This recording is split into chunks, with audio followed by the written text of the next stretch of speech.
A few months ago, my father took my 98-year-old grandmother to the hospital up in Seattle after he noticed unusual shortness of breath, loss of appetite, and heightened levels of confusion.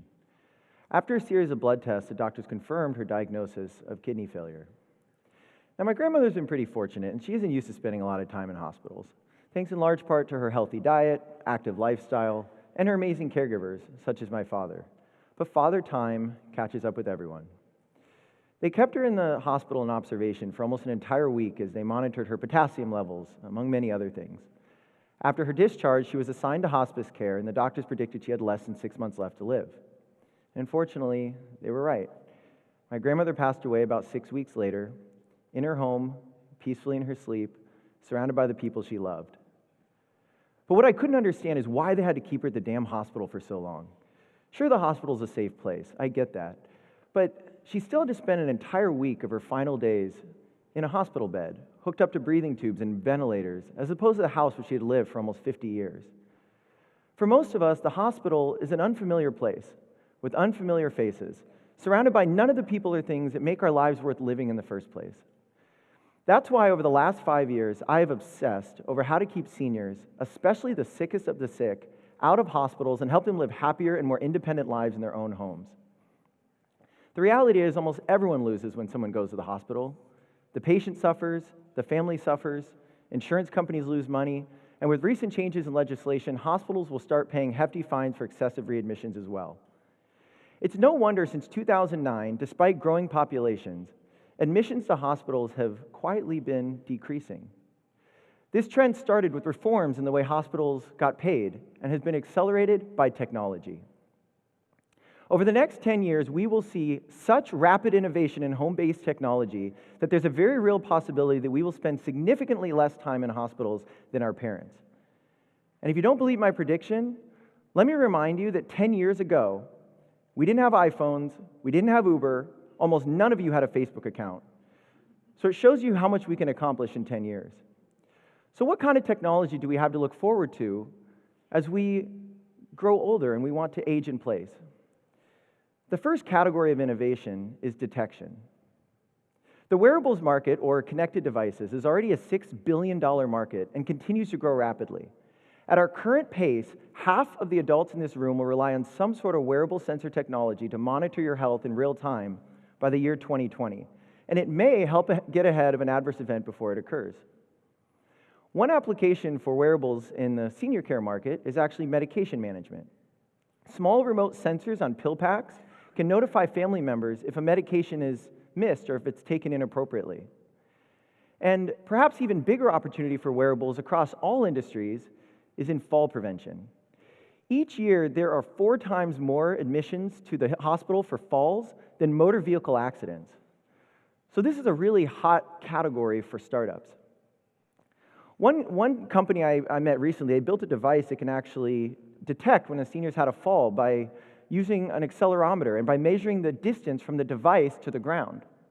And perhaps even more important, another company I know is working on a device that can actually predict a person's probability of having a fall before it occurs by measuring changes in a person's gait signature and physical mobility. The second category of innovation is in diagnosis.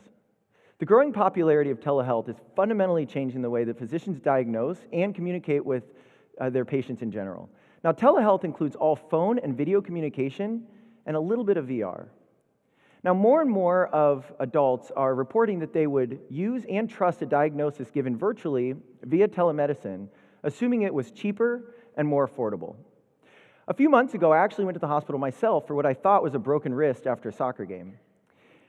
Even after the x-rays came back, the doctor predicted it was probably just a sprain, given the way I was able to move my wrist in a full circular motion. In the very near future, that entire doctor-patient interaction could occur via video conference, and the x-ray machine could come to my house. So that brings me to my next category, which is healthcare delivery. For the most part of the last century, healthcare delivery has been centralized in hospitals. But as this expensive medical equipment becomes cheaper and more mobile, we will start to see healthcare delivery decentralized back into the home and to acute care clinics. And speaking of clinics, Cleveland Clinic, near my hometown in Ohio, can now deploy a high-tech mobile stroke unit van that can bring the brain imaging, lab, drugs, and technicians directly to a person's driveway. And it looks just like this. In early trials, Cleveland Clinic was able to reduce the time it takes to treat stroke victims by 30 minutes. Imagine if that was your mom or dad. And what's amazing is that the entire cost of this entire mobile stroke unit van or truck is less than the cost of the original CT scanner back in 1975. And today, we now have thousands of driverless cars already on the road today, right now. Google, Uber, many others. And it's only a matter of time before we add these driverless capabilities to those mobile health vans. Another way that healthcare delivery is changing is with drone technology. It's now been proven that a small drone can deliver prescription drugs, blood, and DNA samples quickly and safely across town. The number of registered drones in the United States is expected to grow 300% by the end of next year. So the last category of healthcare innovation that I believe is ripe for disruption is also the one that involves the largest human component, and that is companionship. We are only beginning to understand the impact of loneliness on health, and the results are staggering. New studies have shown that loneliness is now a better predictor of early death in seniors than obesity. So this is becoming a serious public health issue. Fortunately, the technology to combat this issue already exists. Imagine sitting down for dinner and having the option of inviting an entire virtual community to your table. Or imagine going on a real-time journey. I know, I love this guy. I don't know what he's looking at, but he's probably having some fun.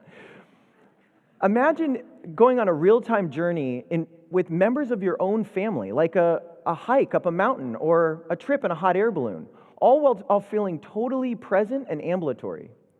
Or imagine going on a scuba dive and being able to just strap a GoPro to your head, tell grandma to put on her headset, and you can experience the fish together. Companies like Periscope and Facebook are already investing billions of dollars into this technology. So innovations in all four of these categories are going to help seniors live happier and healthier lives in the comfort of their own homes, and some of them may even extend life. So to give you a better understanding of what the senior care market looks like in the future, I'm going to propose a hypothetical scenario. Let's say 10 years from now, in the next 10 years, I age very rapidly, and I'm suddenly 90 years old in the year 2026. At this point, I'm still pretty healthy, but my life slowed down pretty considerably. I'm not snowboarding anymore. I'm not going to dance clubs.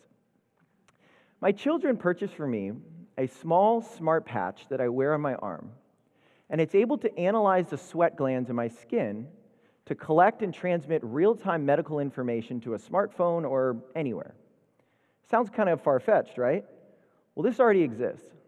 It's just a little bulky, and the Apple designers haven't gotten a hold of it yet, right? And so one day, the patch detects higher than normal levels of creatine and urea in my sweat, which suggests that my kidney might be having problems disposing of waste products from my body, similar to my grandmother.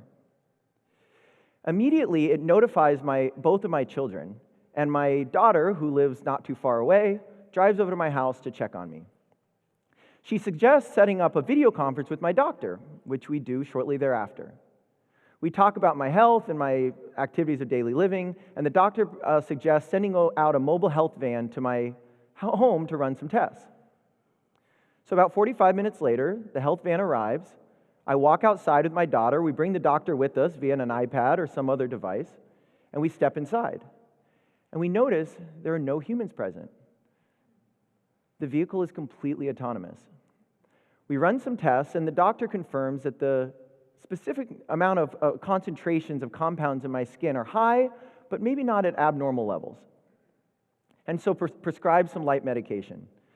We go back inside, the health van goes on its way, and my medical records and the EMR are updated automatically. About an hour later, I hear a very faint buzzing sound outside my house. I walk outside, and I think it's a swarm of bees, but right in front of me is an industrial-strength drone, and it drops my prescription medication right on my doorstep. Now, this sounds crazy, right?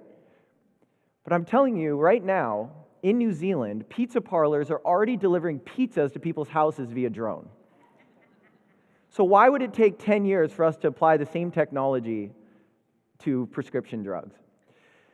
So hopefully in that hypothetical scenario, it should get you excited, but it also shouldn't sound that far-fetched, because nothing I described there is using technology that doesn't already exist today. We just haven't created the infrastructure or the legislation. So if I leave you with one thing today, it's that every one of you deserves the right to age with dignity and grace, but you want to fight to do it in the comfort of your own home. And as healthcare innovation continues to close the gap between technology and human compassion, soon we'll be living in a world where our aging loved ones are spending less time in hospitals and more time building meaningful memories with the people we love. Thank you.